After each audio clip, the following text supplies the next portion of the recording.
Hi, I'm Gareth Thomas. Hello, Gareth Thomas dwi, a proud Welshman born and raised in Anglesey on our family farm and a campaigner for better mental health and well-being. Diolch fawr am wrando. I love living in the countryside because on a day like today, it's impossible to beat. We are launching Wild Britain, an ambitious initiative to galvanise the nation to help save our precious wildlife. And here's how you can get involved. There are a handful of initiatives set up around the UK to help people like myself get into farming.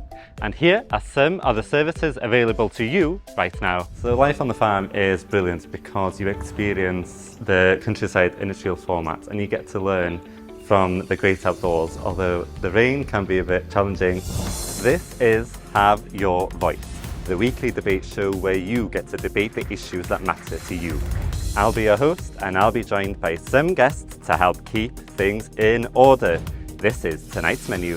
I think being a gay farmer is definitely important. It's a great part of me, and it's also really important, especially in rural Wales, to celebrate your sexuality and not let it stop you doing the things that you want. Depression and anxiety are among the most common mental health conditions, with 1 in 7 men aged between 16 and 24 experiencing anxiety or depression each year.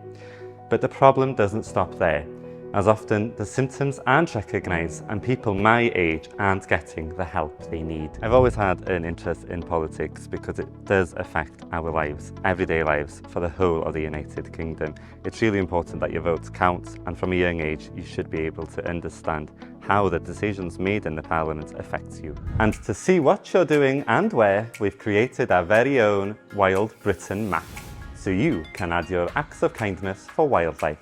Whether that's building a wildlife home for bats, bugs or hedgehogs, we want to know. From my own experience, it's so important to talk about your mental health because although it's the hardest step that you do decide to make, to open up and talk to somebody, it does relieve so much strain from you. And I've learned so much from going to counselling and other organisations to get help, which has helped me to be here today.